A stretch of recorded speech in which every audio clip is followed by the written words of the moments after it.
Before I explain to you how I defeated Dul Incaru under 550 light, I just have to show you something amazing that happened.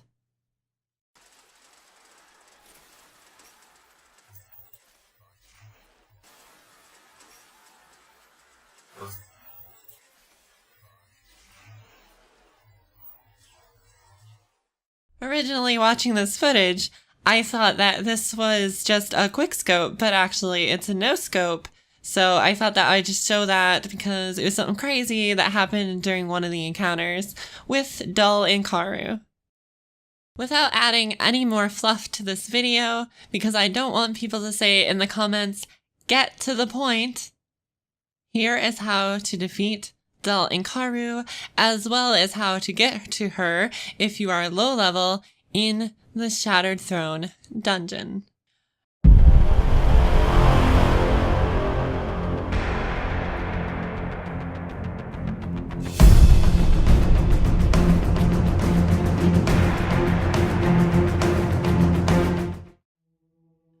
First off, in order to actually do this, it requires, assuming you are very low light level, like I was, somewhere in the 540s or so, it is probably impossible to do this any other way.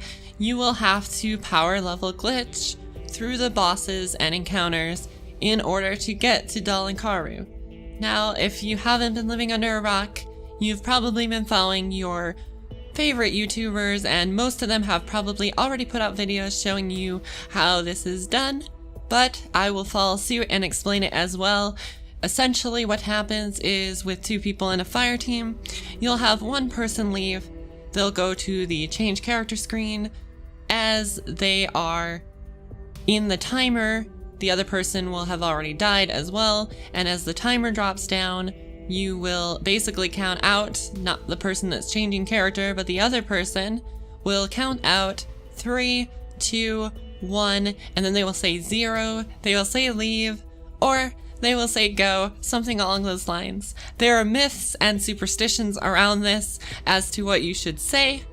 I'm gonna dispel a few myths here. I did it in 60 frames per second on PC. So I'm gonna say that myth is debunked, that it requires 30 frames per second. And I was able to do this pretty consistently on the first or second try in most encounters. Another myth, this is the second myth that I'll dispel, is that it cannot be done on all of the encounters. It absolutely can.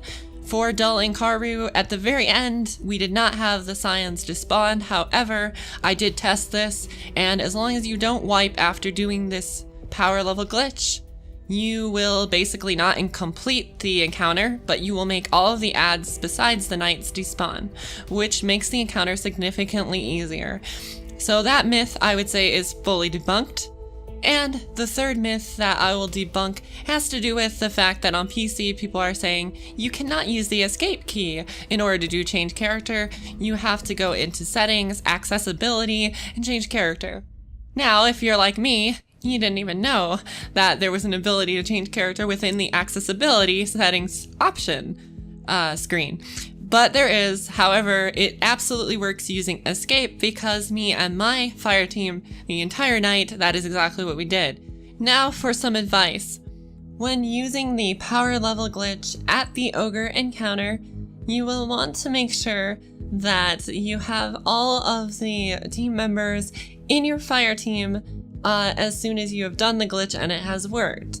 Now, unfortunately, I do not believe that there is any indication of the ogre encounter actually working other than when everybody drops down. So as you can imagine, if everybody's not in the fire team, and this absolutely happened to us with one of the people that was with me, when you drop down, assuming your glitch didn't work, you will actually find out that it did, and everybody that's in the fire team will receive the power level drops and the triumph. However, the person that was not in the fire team will not.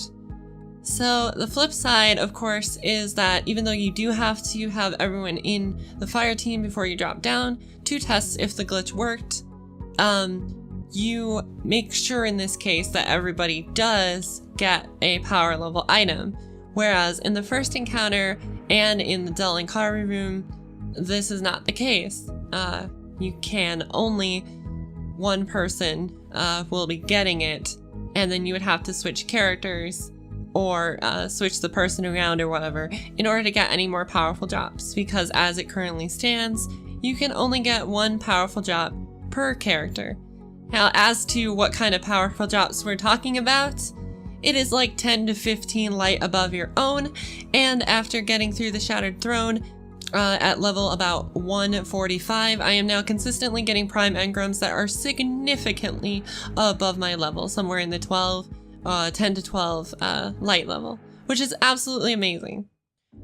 Unfortunately, I apologize as I lost the footage for this part of the guide. Now, assuming that you used the power level glitch to get past the first scenario, you probably dropped down the hole into what is called the first descent and are now saying, Ella, how do I get from here to the ogres? There's ads and enemies everywhere. Unfortunately, this part has to be done legitimately. You will have to treat it like any other stealth game and just slowly pick off enemies, having maybe one person go ahead and sort of scout out the area first before sort of bringing your whole fire team in. And I would also say that it is absolutely essential you have something like the Whisper of the Worm. I just gotten it that night that I did the footage, so I would suggest that you use that or some other weapon like Darcy. However, considering the only thing I used for this was Whisper of the Worm, I am not sure if Darcy is strong enough on the final encounter. In each room, I'll just give a little bit of a summary. In the first descent, you will drop down that area. There will be vandals, taken knights that you need to take out, and several minotaurs. Taken minotaurs, of course. And then there will also be a yellow bar sort of veteran enemy that you'll need to take out before entering the next room.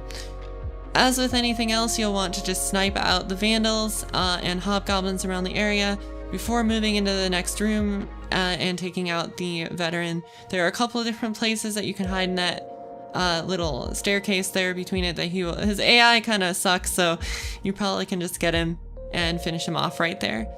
As you enter the next room, it's very deceiving. It looks like a very small room, but as you continue through it, it'll get much larger. There'll be several platforms that you have to climb across. Also, in the previous room, if you go to the left, there's a canyon there, and you can climb up to some chests there. But as I said, in the large room, you will be dealing with all sorts of enemies: vandals, hobgoblins, taken knights, and in particular, at the very end, there are 2 taken knights. If you do what my team did and try to run past, you will wipe.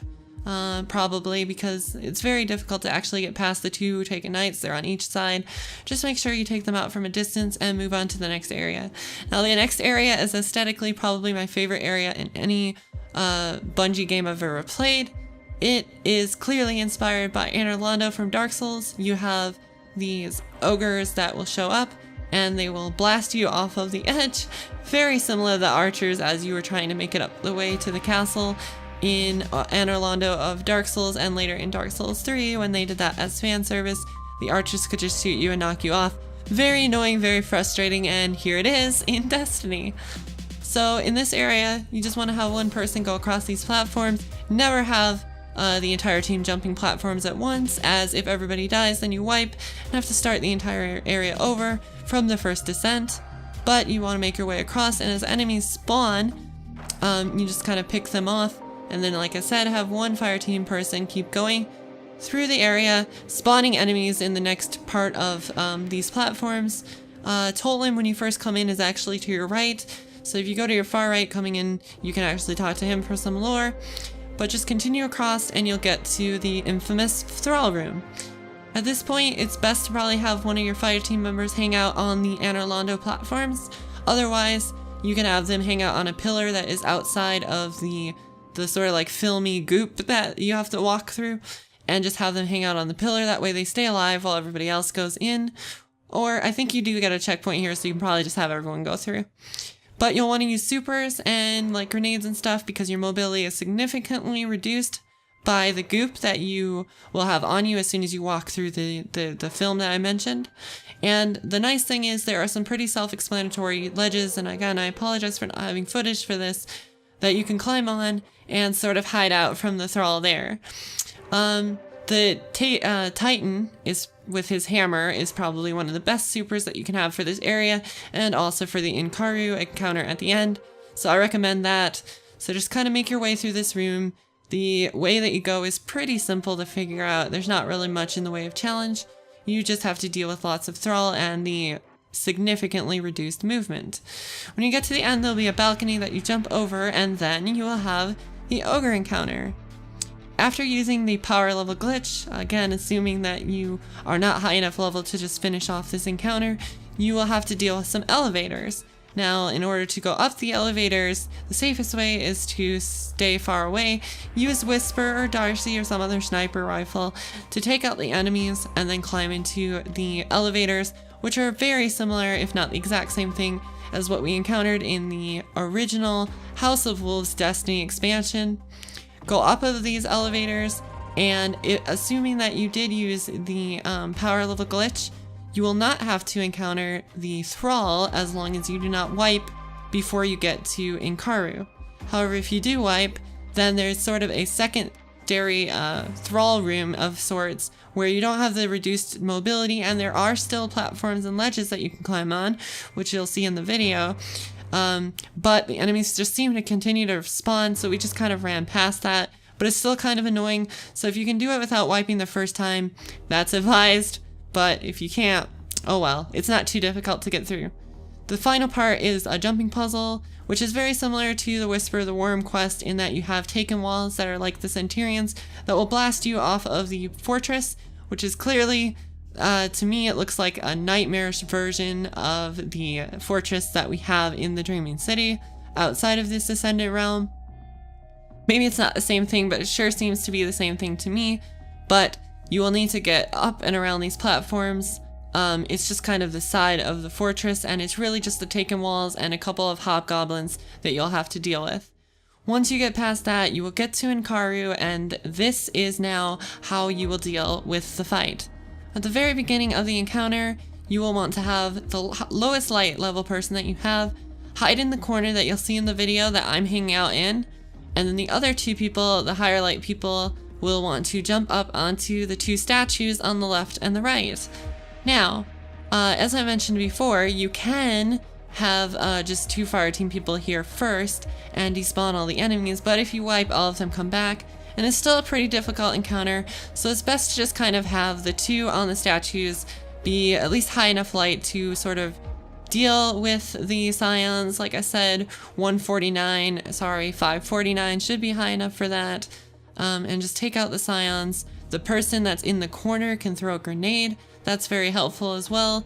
And then once you take out all the scions, you just kind of want to burn down all 3 knights. If you do, then you'll get triple buffs, and you'll be able to go in, and the person that was with me, was one of them was 549, and so they were able to do, with Whisper of the Worm, about, I think it was 600 to 650,000 in damage per shot.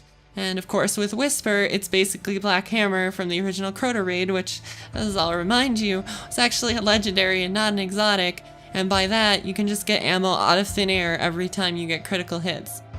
So, as long as you always have 3 bullets, you will be able to get all that ammunition back over and over again, and consistently just continue to shoot and do just insane damage to the boss. And with 3 people running Whisper, it's just absolutely insane how quickly you can burn her down. Unfortunately, in the video, I was really stupid and cleansed myself with 15 seconds left, but as you can see, we were still able to complete it. Now, essentials. You will need Whisper the Worm or some other weapon that is on that level. You will also need to be probably at least 545 for your light level, and if you can, your best bet is to go into, say, LFG or something and try to find someone that's pretty high light level and bring them in as your third person, as it will significantly reduce your wipes over and over again trying to get through this encounter. And the other thing to know is that having your supers ready for this encounter is very helpful for taking out the knights, but is not essential. And so either way, just make sure you have Whispers and that you're burning down the knights quicker than them getting the conjure from Incaru. That way, they will not get immunity, and you can burn her in one phase. As you can see, after I cleansed myself early, I did put down a super. I was running the Warlock with the Attunement of Grace, and that gives you even more extra damage, gives you overshields, and all sorts of major benefits to you and your allies. I highly recommend that one person run this, but again, it's not essential. This is really quite a simple encounter. It's very easy to sort of cheese because it kind of just functions around taking out the first 3 knights. As long as you do that and get the triple buff, then even low level, you can do insane amount of damage to Incaru, and this encounter will be very easy. Enjoy your triumphs, enjoy being able to beat Shattered Throne, maybe lose a little bit of your dignity in the meantime, but as I said, using the glitch for powerful level drops seems to have significantly changed how my prime engrams show up now, and personally, I'm not at all upset that I went this way. Like I said, I'm just kind of sick of the grind. I wanted to be raid ready, and I am now, so if you want to be raid ready too, this guy will definitely help you out to finish off Incaru.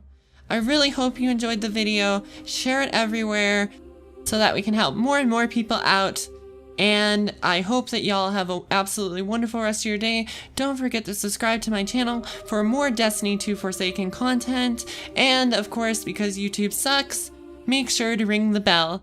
Otherwise, you won't hear from me very often. Sad face. Thanks so much. Bye-bye.